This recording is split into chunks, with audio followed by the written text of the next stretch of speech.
Hi, welcome to the Market Alert for Thursday, the 9th of October 2025. So the wrap, nothing is impossible. AI mania, gold roars, palladium breaks out. This time is different. The tech rally is profit driven, but as regards to gold and palladium and silver, it's different this time, no doubts about it. Everything is up today except the yen. Goldman sees a generation of Momo junkies. I don't know what Momo junkies are, to be honest with you. No idea. Mother of all something? No idea. If anybody does, pop it in the comments.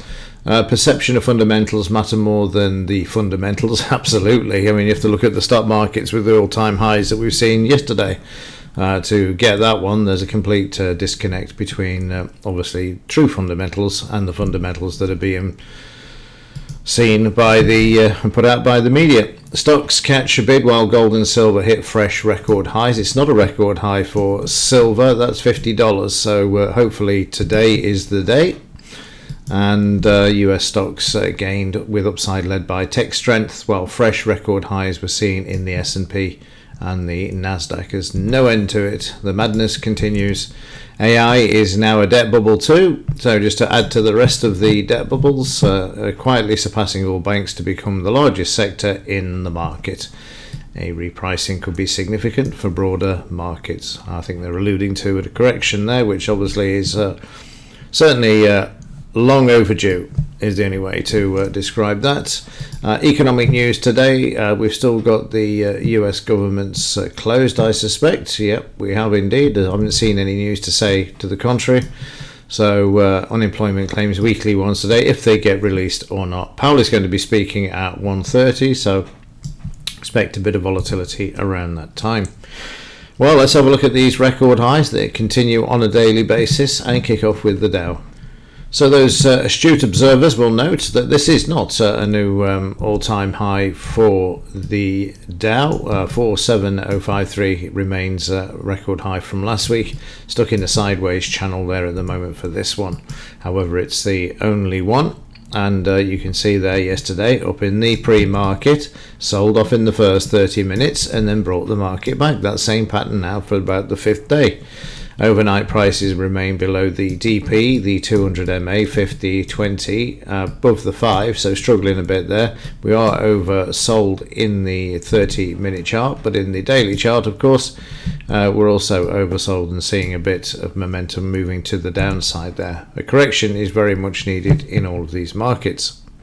And in the German DAX, we have a new all-time high. Yesterday, we took out the 24,644, put in a new one at 24, did I say 26? 24,644, 24,653. So we have a new all-time high there for the German DAX, which was, again, occurred in the electronic session after the market closed. And overnight, you can see prices have attempted to move higher, but a bit of selling coming into the market there at the moment. We'll look at that in more detail when we get to the DAX 2-minute chart. So in the S&P, another all-time high, 6765. Obviously, 6,800 is likely to occur going forward. Market is seriously overbought as well, but has not crossed to the downside yet. 30-minute chart, yesterday we were sideways and then they tried to sell in the first 30 minutes, but the market found buyers, and as you've seen with the AI, Nvidia, etc., the market managing to find buyers at this level. I certainly wouldn't want to be a buyer of any stocks at this level, that's for sure. Trying to move up on the overnight there as well. Rachel's going to be absolutely thrilled at 9579.2.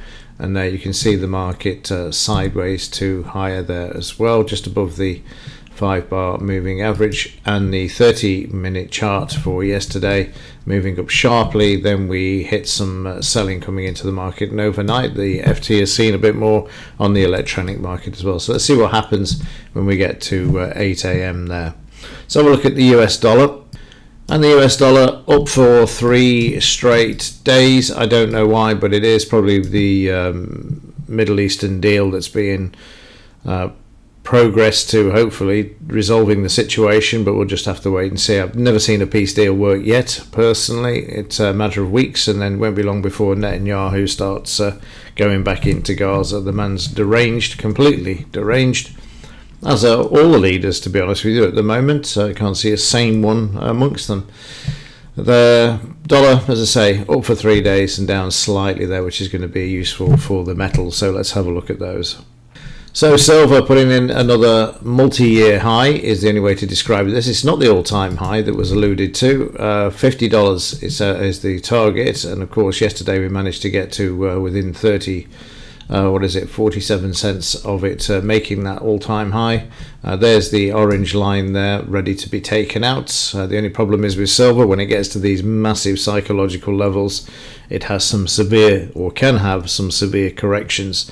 Yes, this time's different, but I'm sure there are people who bought silver in 2011 at $50 an ounce or for a coin, and have be glad to get out and take some of those profits.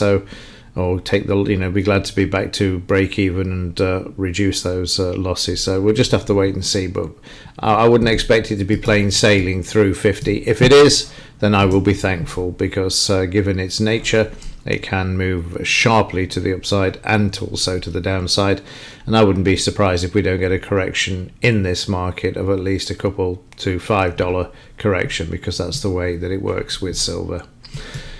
Of course, I could be completely wrong, and it goes through, and it does what gold did when it got through $2,000 an ounce and continued to move to the upside, where it's now $4,000. So $100 on silver would be fine by me. It's been a long ride for a lot of us. And also 30-minute chart yesterday, you can see we got up to the 49.50 level. Market didn't like it. Shake out overnight. Shanghai is back. So maybe that's what this was, profit taken and whatever. But the market now is looking, at the moment, positive to attempt to move up to that $50 per ounce level. Gold making a new all-time high yesterday as well. We've got there at 4,059, and still wanting to move overnight as well. So despite the peace talks, etc., the gold market is saying, yeah, fine. I had a bit of a correction overnight, $40 or $50, as you can see there. But staying above $4,000 an ounce, which is good, and moving higher there once more. Let's have a look at the gold-silver ratio, how it's reacting to this. So in the gold-silver ratio, we were down for Tuesday, Wednesday down as well. Long way to go for silver. 30 is the ratio I'm looking for before I'd even contemplate taking